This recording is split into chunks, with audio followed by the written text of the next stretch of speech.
আমার একটা কাহিনী আছে, বই নিয়ে বসতাম, এরকম বইয়ের পৃষ্ঠা খুলতাম, ফোনটার ব্রাইটনেস একদম কমিয়ে দিয়ে ফোনটা এরকম রাখতাম আর ওর সঙ্গে চ্যাট করতাম। যখনই কেউ আসতো আমি পেজটা উল্টো দিতাম। এদিকে আমি বলছি, এদিকে মুখ এদিকে, আমি ওকে সাইড কিস করেছিলাম, তাও মনে করে এইভাবে এইভাবে এইভাবে। তো ওর বাবা আসলো, ওর বাবা এসে আমাকে বললো, রাজ চলো ঘরে চলো। হ্যাঁ, নামটা জানতো। ঠিক আছে, তা আমি তারপর ওদের বাড়ির সামনে গাড়ি রেখে যাই। হয়নি আমাদের, মানে ব্রেকআপ হতে হতে ওইভাবে হয়নি। আশেপাশের মানুষ বলো, পাড়া প্রতিবেশী বলো, আমাদের পুরো পেছন লেগে গেছিল। ক্লাবের ছেলেপেলে বলো, আমাদের অনেক ক্ষতি করার চেষ্টা করেছে, এমনকি এমন এমন কিছু কাহিনীও করেছে, মানে আমরা কেস করতেও পর্যন্ত গেছিলাম। Hello guys, welcome back to my channel Koel blogs. আশা করছি তোমরা সকলে ভালো আছো, আর আমরাও কিন্তু মোটামুটি ভালোই আছি।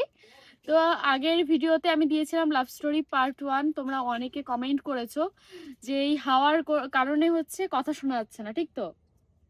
এবার অনেকেই বলেছো মাইকও কিনতে। হ্যাঁ, আমরা অবশ্যই মাইক কিনবো। আবারও ছাদে চলে এসেছি ভিডিও করতে, বা জানি না আজকে কি হবে। কালকে রাত্রে অনেকক্ষণ ধরেই করেছি, ট্রাই করেছি। ও বলছে বারবার ঘুমিয়ে পড়ো ঘুমিয়ে পড়ো। কি ট্রাই করেছো সেটাই তো বললে না। হ্যাঁ, এই নয়েজ ট্রান্সলেশন করার যে অপশন গুলো সবগুলো মানে ফোনে ইনেবল করে আমি দেখেছি কোনটায় সব থেকে বেশি হয়, মানে ভালো নয়েজ ট্রান্সলেশন হয়। এগুলো নাইনে করে 2-3 ঘন্টা ধরে এটা দেখেছি। দেখার পর আজকে হয়তো নয়েজটা আসবে না অনেকটাই, হুম তাই তো? হুম কালকে যত এসেছে আজকে অতটা আসবে না। হ্যাঁ, আর আজকে হচ্ছে মানে দুপুরবেলা শুট করছি, কালকে বিকাল বেলায় শুট করেছিলাম। তার কারণে কালকে যেখানটায় বসেছিলাম সেখানটায় হচ্ছে প্রচন্ড মানে রোদ পড়েছে, তাই আজকে আরেকটা সাইডে চলে এসেছি, ঠিক আছে, যেখানে ছায়া, সেখানটায় বসেছি। কারণ এই রোদ্রে 30-40 মিনিট কথা বললে মাথাটা ঘুরে যাবে, তার কারণেই আজকে এইখানটায় বসেছি। আর তাছাড়াও বললাম তো আমাদের আশেপাশে ভালো ব্যাকগ্রাউন্ড নেই আপাতত যে ঘরে শুট করব, তার কারণে আমাদের ছাদে আসা, ঠিক তো? আর হ্যাঁ, কালকে কারা কারা পার্ট 1 দেখেছো সেটাও কমেন্টে জানিও, যে কারা কারা পার্ট 1টা পুরোটা দেখেছো। ঠিক তো? হ্যাঁ, আর আজকে হচ্ছে পার্ট 2। কালকে কোথায় শেষ করেছিল মনে আছে? হ্যাঁ, মনে আছে। ওখান থেকে আমরা শুরু করব পার্ট 2। আচ্ছা, আমি একটা জিনিস করতে চাই, বলবো? বলো।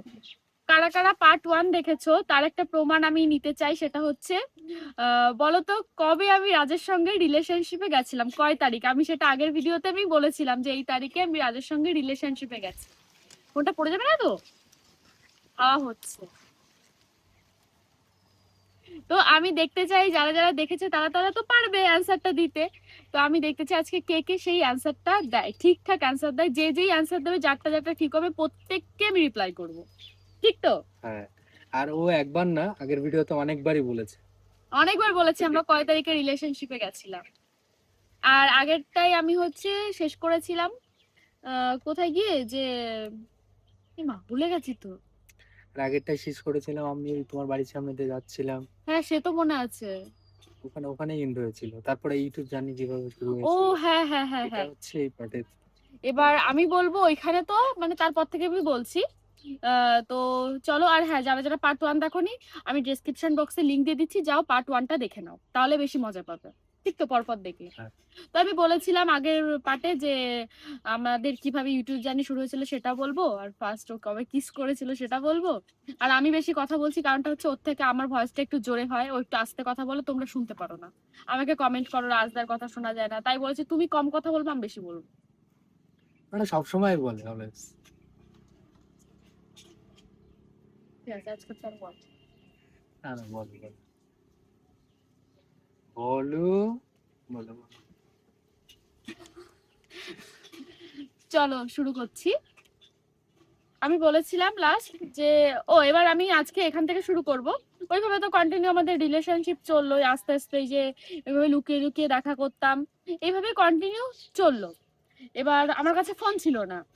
ও একদিন হঠাৎ করে আমাকে বলে যে তোমাকে আমি একটা ফোন দেবো। ওর তো 12 Pro Max কিনলো। এবার আমি বলছি না, আমি তোমার কাছে কোনো ফোন নেবো না। এবার আমাকে অনেকবার করে বলছে তোমাকে এই ফোন দেবো ফোন দেবো। এবার ও আমাকে ফোন দিতেও এসেছে।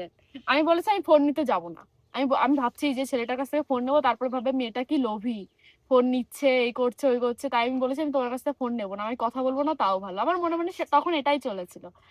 তারপর আমি তো ফোন আনতে যাইনি, আমি অন্য কাউকে দিয়ে ফোন আনতে পাঠিয়েছিলাম। মানে রাজ এতবার জোর করেছে, লাস্টে আমি আমার দাদাকে বলেছিলাম তুই ফোনটা নিয়ে আয় যা। আমি ভেবেছিলাম হয়তো আমাকে এই বোতাম বোতাম টেপা যে ফোন হয় না ছোট, ওগুলো দেবে। ওমা দেখি আমাকে স্ক্রিন টাচ ফোন দিয়েছে। মানে ও 12 প্রো ম্যাক্স কেনার আগে যে ফোনটা ইউজ করতো অনেক বড় ছিল ফোনটা, খুব সুন্দর ছিল ফোনটা, ওই ফোনটা আমাকে দিয়ে দিয়েছে, ওর ফোনটা। এবার আমি এত বড় ফোন কোথায় রাখবো, আর আমার হাতে বড় হয়ে যাচ্ছে, প্রচন্ড বড় ফোনটা ছিল বলো। এবার আমি তো কি করব, মানে একটু লজ্জা লাগছে, খারাপ লাগছে। আমি ওকে ফোন করে সঙ্গে সঙ্গে বলছি, তুমি আমাকে কেন এই ফোনটা দিয়েছো, আমি এই ফোন নেবো না, আমি ভেবেছি ছোট ফোন, তোমাকে ছোট একটা ফোন দাও, যদি দিতেই হয় ফোন তাহলে একটু ছোট ফোন দাও। ও তো হবেই না। তারপরে 2-3 দিন চালানোর পরে এই ফোনটা আমাকে বলে যে ফোনটা দাও আমার লাগবে, আমাকে বলে। আমি বলছি ঠিক আছে, ও যখন ফোনটা বলছে নেবে, আমি আর কিছু বলিনি, ওর ফোন ও চেয়েছে, আমি সঙ্গে সঙ্গে দিয়ে দিয়েছিলাম বলো। তারপরে দেখি কিছুক্ষণ বাদে আবার এসেছে নতুন একটা ফোন নিয়ে, পুরো একদম নতুন কিনে নিয়ে এসছে বলো।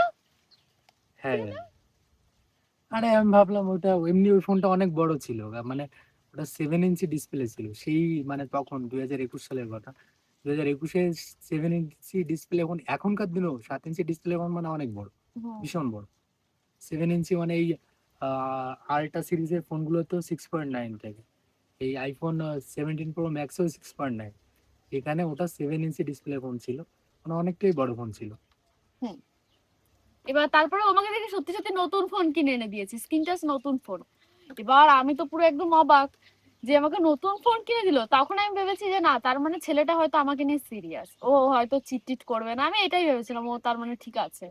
কারণ আমি এই জিনিসটা ভয় পেতাম যে কেমন হবে ছেলেটা, চিনি না জানি না, হুট করে রিলেশনশিপে চলে আসলাম কাউকে কিছু না বলে। হ্যাঁ, এবার ওর সঙ্গে আমি 2-3 দিন পরে এরকম, তখন আমি ঘুরতে গেছি, বাড়িতে না বলেই আমি গেছি, তাও 30 মিনিটের জন্য, দিনের বেলা, দুপুর বেলা। এবার ও বলছে কই দেখি তোমার ফোনটা দেখি, ও আমাকে সেট টেট করেই দিয়েছিলাম ফোন কেনার পরে, কারণ আমি সেরকম কিছু বুঝতাম না ফোনের ব্যাপারে। এবার তারপরে ও বলছে কই দেখি তোমার ফোনটা, এবার আমি দিয়েছি, দেখে যে ও চালিয়ে দেখে যে ফোনটা একটু স্লো কাজ করছে। আমি বলিনি ওকে ফোনটা একটু স্লো কাজ করছে, কারণ ফোনটা অতটা দামি ফোন ছিল না, ওই 8-9 হাজার টাকা দাম ছিল, মানে একটু স্লো কাজ করতো আর কি, তাছাড়া সব ঠিক ছিল বলো। এবার ও বলছে তুমি আমাকে বলনি ফোনটা স্লো কাজ করছে, আমাকে বলেছে। আচ্ছা কই, আমার জন্য তো ঠিকই আছে। আমি ভাবছি যে আমি যে একটা ফোন পেয়েছি এটাই অনেক, তাই না, কথা বলার জন্য। আমার কাছে ফোন ছিল না, ওর সাথে কথা বলতে পারতাম না। এবার মানে তার মানে বোঝো, আমার লাইফে ফার্স্ট ফোনই কিন্তু ও আমাকে কিনে দেয়। তারপরে বলছে কই দেখি ফোনটা দাও তো, সঙ্গে সঙ্গে বললো। আচ্ছা নাও, বলে বাড়িতে গিয়ে বক্স দিয়ে দিও, মানে ওই দাদার কাছে বলো ওকে দিয়ে বক্সটা পাঠিয়ে দিও। আমি বলছি ঠিক আছে। এবার ও সঙ্গে সঙ্গে ফোনটা নিয়ে নিল, আর বিকালে আমি বক্সটা ওকে দিয়ে পাঠিয়ে দিয়েছি। তা 2-3 দিন পরে ও আমাকে আবার একটা ফোন কিনে দেয়, নতুন ফোন। ওটা মনে হয় 23 হাজার টাকা দাম ছিল বলো। ও মা, ওই ফোনটা এত সুন্দর আর এত মানে কি বলবো, আমি তো ফোনটা পেয়ে আমার দিদির ফোনের থেকে দামি। আমার দিদি বলছে এই তোকে রাজ ফোন কিনে, আমার দিদি তখন জেনে গেছিল। তো দিদি বলছে তোকে রাজ ফোন কিনে দিয়েছে, তো আমার থেকেও দামি ফোন। আমি বলছি সেটাই তো, আমাকে ফোন কিনে দিল, আমার কি নেওয়াটা ঠিক হয়েছে, আমি ওকে ফেরত ফেরত দিয়ে দেবো। এবার আমি বলেছিলাম যে আমি তোমার ফোন নেবো না। ও আমাকে অনেক জোর জবরদস্তি করে ফোনটা দেয়। এবার ফোনটা তো আমি নিয়েছি, আমি তো সবার সামনে বের করতে পারতাম না। আমি সবসময় ফোন সুইচ অফ করে আমি, মানে আমার যে শোকেস ছিল আমার আর আমার দিদির পার্সোনাল, তার জামা কাপড়ের মধ্যে আমি লুকিয়ে রাখতাম। এবার লুকিয়ে রাখার পরে যখন কেউ থাকতো না, আমার একটা কাহিনী আছে, বই নিয়ে বসতাম, এরকম বইয়ের পৃষ্ঠা খুলতাম, ফোনটার ব্রাইটনেস একদম কমিয়ে দিয়ে ফোনটা এরকম রাখতাম, আর ওর সঙ্গে চ্যাট করতাম, যখনই কেউ আসতো আমি পেজটা উল্টো দিতাম। আমি এই করতাম রাত্রেবেলা। তো আমি আমার সঙ্গে ফোনে কথা বলতাম না, টেক্সট করে কথা বলতাম। বাবা, ওদের মজালি চলে গেছে। যাই হোক, তারপরে ওইভাবে তো কন্টিনিউ হলো। তারপরে এরকম, তখন বাড়িতে জানতো না, তখন আমি ওর সঙ্গে এমনি কথাবার্তা বলতাম, ওই দিদি আর ওই দাদাই জানতো টুকটুক করে। হলো তারপর থেকে বলছি। তো তারপরে ও তো আমাকে ফোন কিনে দিল, আর আমার ফোন তো আমি সবসময় ওরকম বের করতে পারতাম না, ওইভাবে লুকিয়ে লুকিয়ে রাখতাম। তারপরে বলি যে কিভাবে বাড়িতে জানলো। এবার তখন আমি ইউটিউবে আসিনি, তখন আমি জাস্ট ইনস্টাতে ভিডিও করতাম, তাছাড়া কোথাও না। এবার ও আমাকে একদিন বলছে যে তুমি তো ভিডিও করো, আমি বলছি হ্যাঁ। বলছে তুমি ইউটিউব ভিডিও করবা। আচ্ছা ইউটিউব ভিডিও কেমন ভাবে করে, আর তখন আমি কিচ্ছু জানি না যে ইউটিউবে ভিডিও করা যায় বা কিছু। ও কিন্তু ইউটিউবে আছে সেটাও আমি জানি না, ও আমার ওর নিজের চ্যানেল আমাকে দেখায়নি। ও তখন প্র্যাঙ্ক ভিডিও করতো, র্যান্ডম মেয়েদের সঙ্গে বাঁশি বাজিয়ে ইমপ্রেস করে প্র্যাঙ্ক ভিডিও করতো। এবার আমি বলছি কিভাবে কি করে, বলছে তোমার কাছে তো ফোন আছে, তখন আমার দিদির বিয়ে হয়নি। বলছে তুমি আর তোমার দিদি যেভাবে আর কি ইয়ে করছো, মানে যা যা করছো বাড়িতে সেইভাবে একটা তুমি ভিডিও বানাও, মানে যা যা পরপর করছো সেটা তুমি এইভাবে এইভাবে ভিডিও করবে, আমাকে ও বলে বলে দিয়েছিল। তো তারপর দিন আমি টিউশন থেকে বাড়িতে আসি সকালবেলায়, এসে আমার দিদি আমাকে ক্যামেরা ধরে দিয়েছিল, ফার্স্ট ভিডিও করেছিল। ও বলেছে ভিডিও করে করে তুমি আমাকে পাঠাবে, ও আমাকে বলেছিল, বা ফোনটা দিয়ে দেবে, আমি এডিট হয়ে গেলে তোমাকে আবার ফোন দিয়ে যাব। তো তারপরে আমি ভিডিওটা করি, করার পরে কি ফার্স্ট ভিডিও জানি না তোমরা দেখেছো কিনা, ওটাই আমার ফার্স্ট ভিডিও ছিল। আমি তার মানে ওটাই ফার্স্ট, ওটাই পোস্ট করেছিলাম, ঠিক তো? মানে অনেকে আছে ফার্স্ট ভিডিও করে ছাড়ে না, কিন্তু ওটাই আমার ফার্স্ট ভিডিও ছিল। তো ওই ভিডিওটা আমি করেছিলাম, ওটা রাজ এডিট করেছিল, ওর ফোন দিয়ে আমার ফার্স্ট ভিডিও করা। তো তারপরে এইভাবে করতে করতে দিদির বিয়ে হলো হঠাৎ করেই, তোমরা জানো। দিদির বিয়ের পর, বিয়ের সময় হচ্ছে ওর কথা জানে। এবার হয়েছে কি, মা এমনি বুঝতে পেরে গেছিল যে ওর সঙ্গে আমি কথা বলি, ও মা এমনি আগের থেকেই জানতো বুঝতে তোমার, পেরে গেছিল, আমি বলিনি, বুঝতে পেরে গেছিল, কারণ তুমি আমার বাড়ির সামনে দিয়ে রোজ যেতে। কিন্তু তোমার বাবা জানতো। বাবা তো জানতোই না। বাবা, বাবা জানলে সেই, আমার বাবা জাগের আগে ছিল, এখন জানি না কি করে এত চেঞ্জ হয়ে গেল, ভগবান জানে। তোমার থেকে বেশি মনে আমার আছে, দেখেছো, ডিটেলস মনে আছে আমার। এবার কি হয়েছে, বা জানতো ওর কথা। এবার আমাদের বাড়ি দিদির মানুষ ছিল, বিয়ের আগে কালী পুজো দিতে হবে, তো বিয়ের আগের দিন কালী পুজো ছিল। এবার ও তো আমাদের বাড়িতে আসতে পারবে না, আর আমার তো মনের মধ্যে খুব খারাপ লাগছে যে ও রয়েছে, ওকে যদি একটু প্রসাদ দিতে পারতাম, আমাদের বাড়িতে পুজো হচ্ছে। আমি না মনে একদম সাহস নিয়ে, ঠিক আছে, একদম সাহস নিয়ে, আর আমার আগাগোড়াই একটু সাহসটা বেশি ছিল, মানে এই সব দিক দিয়ে। আমি ভেবেছি যা হবে হবে, তো আমি সোজা গিয়ে মার কাছে গেছিলাম, ও মা। বলছে কি? আমি বলছি প্রসাদ প্যাক করো তো। বলছে কার জন্য? মা স্বাভাবিক জিজ্ঞাসা করেছে, আমি বলছি যার জন্য হোক তুমি প্যাক করো। প্রথমে বলিনি এরকম। আমি বলছে কিসে দেবো, মানে বুঝতে তো পারছে না যে কেমন দূরের আত্মীয় নাকি কাছের, না কাকে দেবো, মানে কিসে দেবে বুঝতে পারছে না। মানে তখন আমি বললাম যে অসুবিধা নেই, তুমি যেটাতেই দেবে সেটা আবার রিটার্ন করবে। তখন মা বলছে ঠিক আছে, তাহলে আমি কেটলিতে দিয়ে দিচ্ছি, আমাদের বড় একটা কেটলি ছিল, তাতে দিয়ে দিয়েছে। এবার বলছি কাকে দিবি? আনছি আমি একটা ছেলের সাথে কথা বলে, ওই যে বাইক নিয়ে যায় না, ওই ছেলেটাই, হ্যাঁ রাজ। বলছে ও তা আগে বলবি না, মার ওকে পছন্দ ছিল, মার আগে করে একটু মানে একটু উঁচু লম্বা ছেলে পছন্দ। এবার মা বলছে তা আগে বলবি না, বললি না, মা অনেকগুলো মিষ্টি দিয়েছিল বলো, সাথে খিচুড়ির সঙ্গে অনেক মিষ্টি দিয়েছিল। বলছে তা আগে বলতে পারতে, তাহলে বেশি করে দিয়ে দিতাম। ওর বাড়িতে কে কে আছে মা বলেছিল। আচ্ছা এরকম এরকম এই কয়জন আছে। তখন মা অনেক মিষ্টি আর খিচুড়ি দিয়েছিল। আর মা বলেছিল যে বাবা যেন জানে না, তুই গিয়ে দিয়ে আয়। ওর মায়ের কথা বলেছিল যে তোর বাবা যেন জানে না। এবার আমি ওকে ডেকে, ফোন করে ডেকে দিয়ে এসেছিলাম। বলো কে দিতে গেছিল, আমি দিতে যাইনি। অঙ্কিতা না কে যেন দিয়েছিল। অঙ্কিতাই হবে হয়তো। আর অঙ্কিতা হচ্ছে সব থেকে সবার প্রথম থেকেই আমার সাথে ছিল। তো এই করে প্রথম দিন গেল। তারপরের দিন কি হয়েছে, তারপরের দিন মা বলে দিয়েছিল যে কোয়েল এরকম একটা ছেলের সাথে কথা বলে। তো মা বাবা তখন দেখেনি ওকে। তখন বলার পরে মা বলার পরে আমি বলছে কোয়েল ওকে ইনভাইট করতে চাই বিয়েতে, দিদির বিয়েতে। তো আমি ওকে একাকে ইনভাইট করিনি, ওর সঙ্গে ওর মামা ছিল। যেহেতু মামা ভাগ্নে একসঙ্গে থাকতো, তখন তো দিদা দাদু এসেছিল না। আর পুন্নি, তারপরে আমার শাশুড়ি মা শ্বশুর মশাইয়ের সঙ্গে আমার পরিচয় ছিল না তখন, মানে আমি কাউকেই তখন চিনতাম না। আমি বলেছিলাম যে রাজ তুমি তোমার ফ্যামিলির সবাইকে নিয়ে এসো, এইভাবে বলেছিলাম। আর জীবন মামাকে বিশেষ করে নিয়ে আসবা। তো বলেছিলাম তাও সঙ্গে। তো অনেকে এসেছিল, লিটন গেল। না তারপরে বলেছিলাম যে আমি তখন সেভাবে কাউকে চিনতাম না, এমনি যাদের চিনতাম তাদের ইনভাইট করেছিলাম। তখন আমি দুজনকে চিনতাম বন্ধু বান্ধবের দিক দিয়ে, সেটা হচ্ছে লিটন দা আর হচ্ছে বিকেটি দা, তাই তো। তখন আমি বলেছিলাম যে বিকেটি দা, তুমি, জীবন মামাই, চারজন তোমরা এসো। বিয়েতে এসেছিল, সবাই এসেছিল, তাই খুশি হয়েছিলাম। মাকে দেখিয়েছিলাম, ও মা ওই যে ওই ছেলেটা, ওকে বলেছেন তুমি পাঞ্জাবি পরে আসবো, ব্ল্যাক কালার একটা পাঞ্জাবি পরে এসেছিল। ও সেদিনকে আমার বিয়েটা পুরো নষ্ট করে দিয়েছিল। সেই দিনও আমাদের ঝগড়া হয়েছে ওর দিদির বিয়েতে। ঝগড়াটার টপিক তুমি বলবো না আমি বলবো? এবার তুমি বলো, আমি অনেক কথা বলেছি।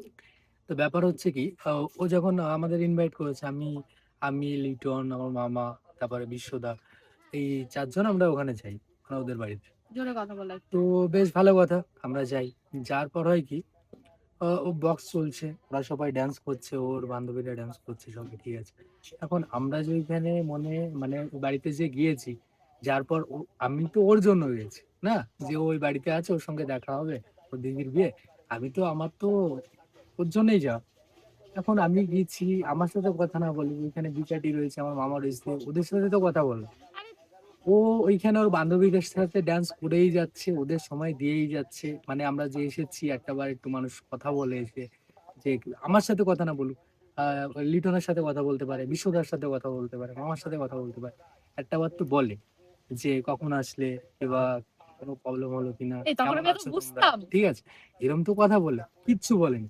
ওর মতো করে ডান্স করেই যাচ্ছে। আর আমাদের মানে এখন আমাদের মানে এমন একটা আনি, বিশেষ করে আমার, আমি আরো ওদের 2-3 জনকে নিয়ে এসেছি, আমার এমন খারাপ লাগছে যে আমি ওর জন্য আসলাম ওদের বাড়িতে, আর ওরই কোনো খবর নেই, ও ড্যান্স করে বেড়াচ্ছে এখানে, একবারও আমাদের কাছে আসেও নি। মানে মনে হচ্ছে যে আমরা মানে বিনা ইনভাইটে বিয়ে বাড়িতে গেছি, এরকম একটা ফিল হচ্ছে। আমি বলি সত্যি কথা বলতে আমার তখন তো সেন্স ছিল না, মানে তখন অত বুঝতাম না তো যে হ্যাঁ একজন আসলে আমি অত বুঝিনি।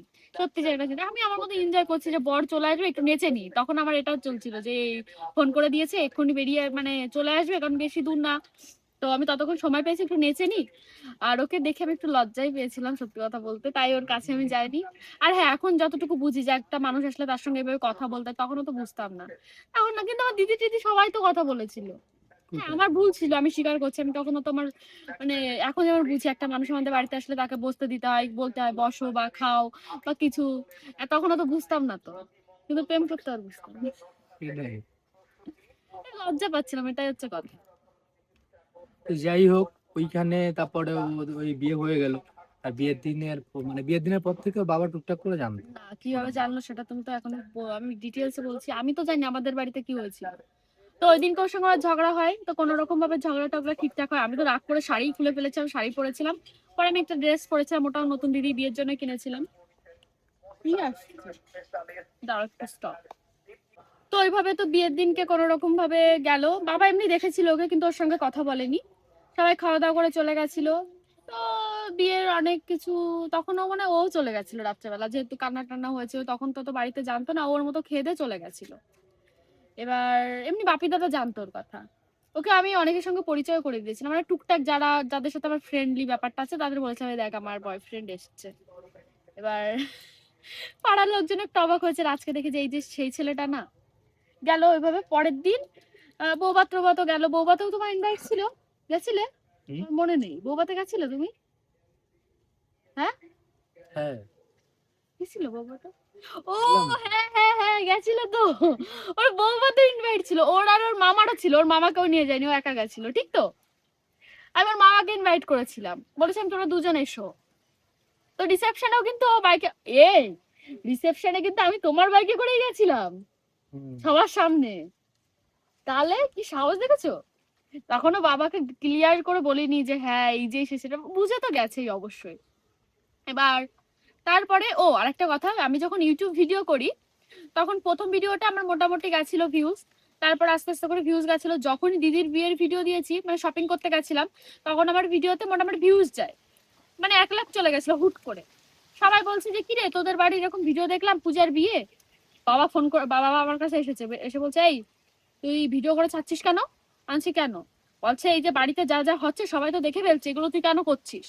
বাবা আমাকে এরকম বলছে যে নেক্সট টাইম যেন আর ভিডিও না দেখি, এবার বিয়ের ভিডিও তো আমি করবোই না। বলো। দাঁড়া হাওয়া হচ্ছে কোথায়। সমস্যা নেই।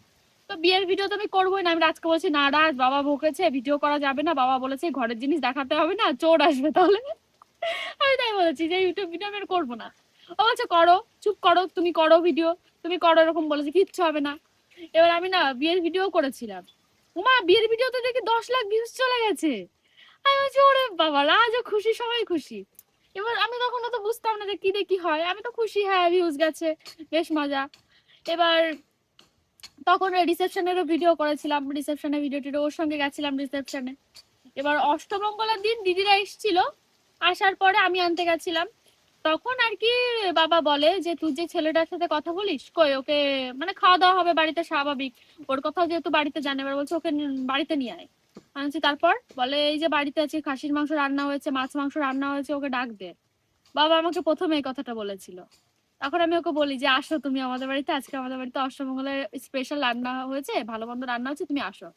ও তো আসবেই না, আমি তোমার আসতেই হবে, বাবা তোমাকে ডেকেছে। এবার প্রথম আমাদের বাড়িতে আসা, এবার ওর খুব ভয় লাগছে, ঘরের ভেতরে যায়নি। তারপরে ও ওরকম বাড়ির সামনে এসে না দাঁড়িয়ে রয়েছে, মা ভেবেছিল যে ও হয়তো আসবে না, মাও ভয় পাচ্ছিল ওর বাবা কি বলবে কি না বলবে, বাবা খুব রাগী। মা বলছে ঠিক আছে ওকে আমি খাবার প্যাক করে দিচ্ছি, বাবা বাবা বলেছে কোনো খাবার প্যাক হবে না, ওকে ডাক দাও আমাদের সঙ্গে বসে খাবে। ও আমাদের বাড়ির কিছুটা দূরে গিয়ে দাঁড়িয়ে রয়েছে। এবার মা বলছে ও মনে হয় ভয় পাচ্ছে বা লজ্জা পাচ্ছে, কিছু একটা হবে। বাবা দিকে কাউকে কিছু না বলে হট করে দেখি, ঘুরে দেখি যে বাবা আরো দাঁড়িয়ে রয়েছে আমার পেছনে। বাবা মানে বাবা ওকে ডেকে নিয়ে এসছে। বলো গিয়ে গিয়ে কি বলেছিল? ওখানে গিয়ে যে কি বলবে, আমি ওই তোমার তোমার জেঠু বাড়ির সামনে হচ্ছে ওখানে দাঁড়িয়েছিলাম। হ্যাঁ আর এমনি সত্যি বলতে আমার লজ্জা লাগছিল, কারণ ফার্স্ট টাইম ওদের বাড়িতে যাব, মানে কেমন একটা লজ্জা লজ্জা। তো যাই হোক, লজ্জা লাগছিল। তো ওর বাবা আসলো, ওর বাবা এসে আমাকে বললো, রাজ চলো ঘরে চলো। হ্যাঁ, নামটা জানতো। ঠিক আছে। তা আমি তারপর ওদের বাড়ির সামনে গাড়ি রেখে যাই। তারপরে তো ওখানে খাওয়া দাওয়া করলাম। আর আমি তো হ্যাঁ, খাওয়া সেই দাওয়া দিন করেছিল। যে পরিমাণ লজ্জা পাচ্ছিলাম, মানে এটা অন্যরকম ব্যাপার। কি বলতো, এটা তুমি বলতে পারো যে প্রথম দিনে তোমার বাবা মা তোমাকে মানে তোমার বয়ফ্রেন্ডকে অ্যাকসেপ্ট করে নিল। হ্যাঁ, আমাদের সেই দিক দিয়ে কোনোদিন প্রবলেম হয়নি, যেটা সত্যি কথা সেটাই বলো। কিন্তু আমার বাবাকে এইটাই অ্যাকসেপ্ট করার ব্যাপারটা এরকম না, কারণ হচ্ছে রিলেশন যেহেতু অনেক দিনের না, মানে ব্যাপারটা হয় কি, এই যে ওকে যে এই বাবার কথাটা বললো, এটা কিন্তু আমাদের 1 বছর রিলেশনশিপের পর। 1 বছর কোথায়, প্রায় 1.5 বছর 2 বছর হুম পর হুম। এই ঘটনা। ঠিক আছে। এর আগের থেকে আমাদের এই টুকটাক রিলেশনশিপ, বাড়ি থেকে একটু একটু ওর মা মানে বুঝতে পারতো। বুঝতে পারতো, এই ব্যাপারগুলো হতো, এইলো ব্যাপার। আর সত্যি কথা বলতে এটাই যে ওই যে যে ব্যাপারটা বাড়িতে মানাতে হবে, এই করতে হবে, সেটা আমার কোনোদিনই করা লাগেনি। বাবা প্রথম দিন দেখেই না ওকে পছন্দ করেছিল। আর ও তখন খুব সুন্দর দেখতে ছিল, এরকম পিচেসের মতো থাকতো না। চুল টুল কেটে থাকতো, রোগা পাতলা ছিল, ফর্সা ছিল, মানে বেশ হ্যান্ডসাম ছিল। বাবার দেখেই পছন্দ হয়ে গেছে। বাবা তোমাকে কটা প্রশ্ন করেছিল, বলো তো কি কি করেছিল? আমার মনে আছে। কি? বলেছিল তোমার বাবা কি করে, তোমার বাড়ি কোথায়, তুমি কি করছো, তুমি কিসে পড়ো, তুমি কি নিয়ে পড়াশোনা করছো, এইসব জিজ্ঞাসা করেছিল, মনে আছে? ও হ্যাঁ।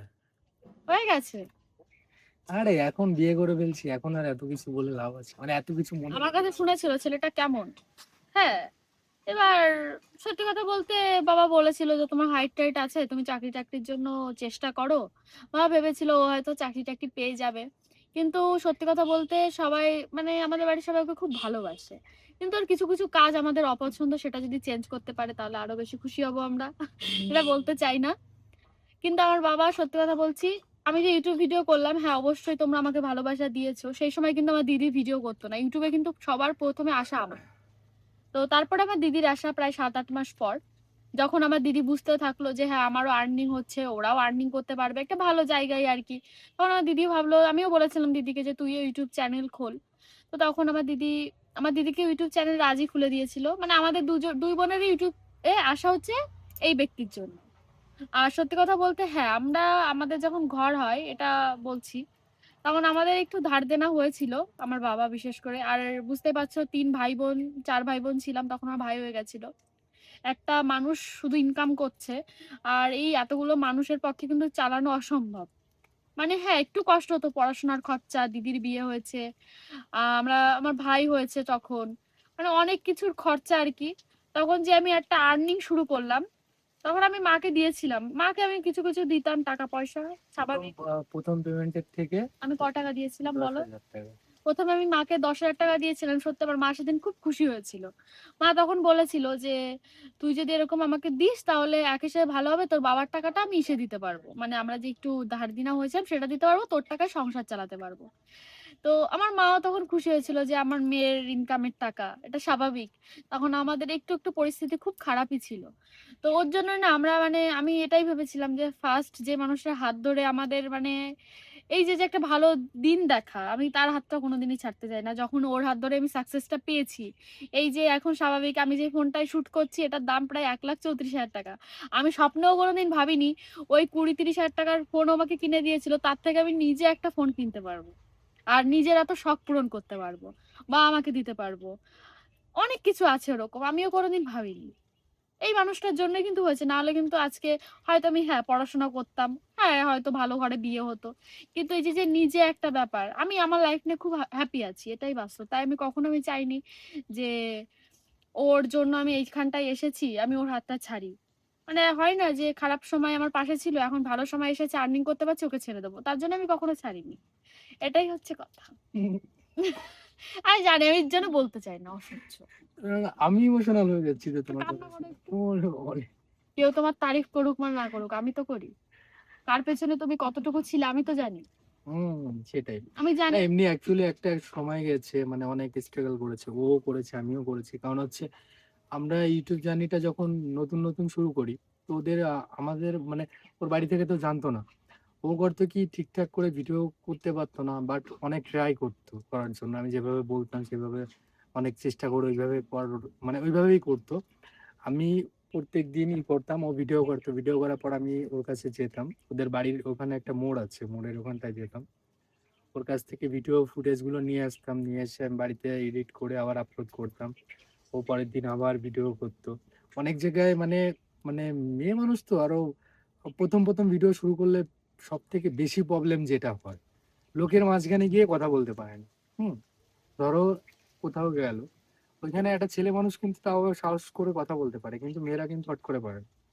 কিন্তু এখন তো সে কথা না বলতে, এখনো যদি লজ্জা লাগে। বলি যে কথা বলবো না, তাও বলে কথা।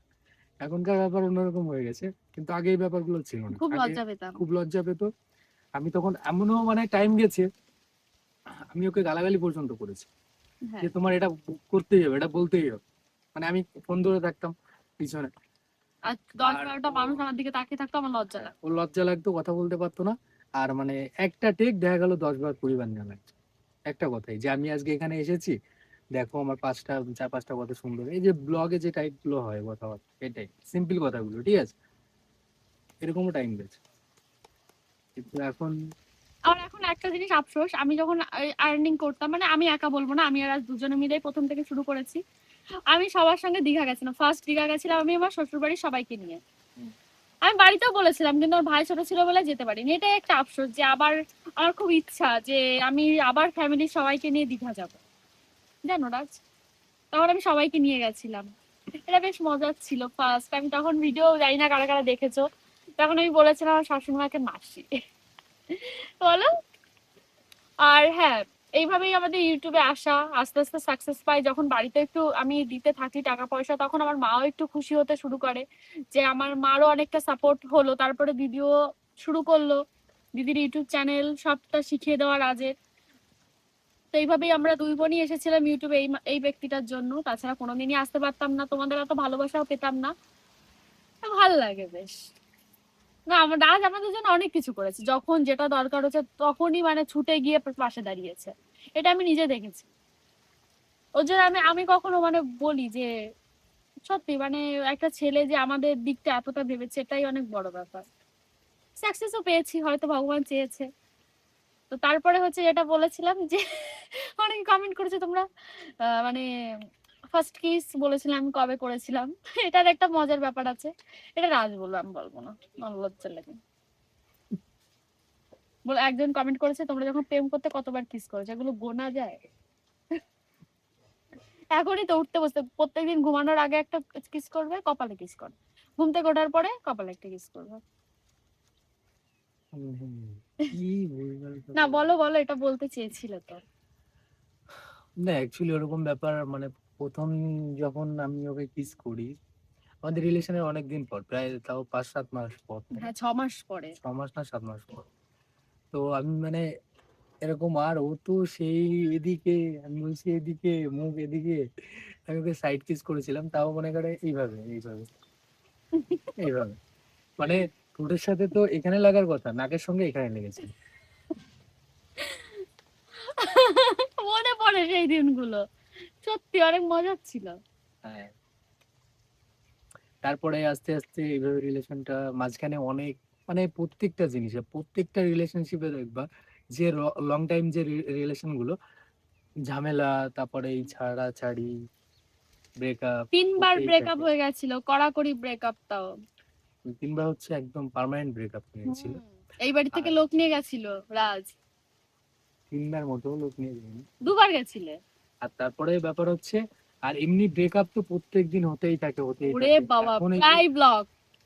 মানে বিশেষ করে বিয়ের আগে কি করতো, ওর সাথে যখন আমার ঝগড়া হতো, রিলেশনশিপে কি হয়, এই 2-3 দিন পর পরই দেখবা ঝগড়া হয়, ওটা হবেই কমন। আর ওর সঙ্গে আমার যখনই ঝগড়া হবে তখনই আমাকে ব্লক করে দেবে। এর আগে দেখো, যখন আমি বলি যে ইনের রিলেশনশিপ দাও, ও তার আগে ইনের রিলেশনশিপ দেবে, দেওয়ার পর কি হয়, যেদিনই ঝগড়া হবে সেদিনই ব্লক।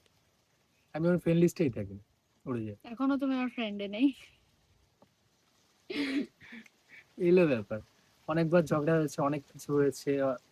লাস্টে দিন শেষে এন্ড অফ দ্য ডে সে আমার ওয়াইফ। ওয়াইফ এর পরে বলবা সে আমার বাচ্চার মা।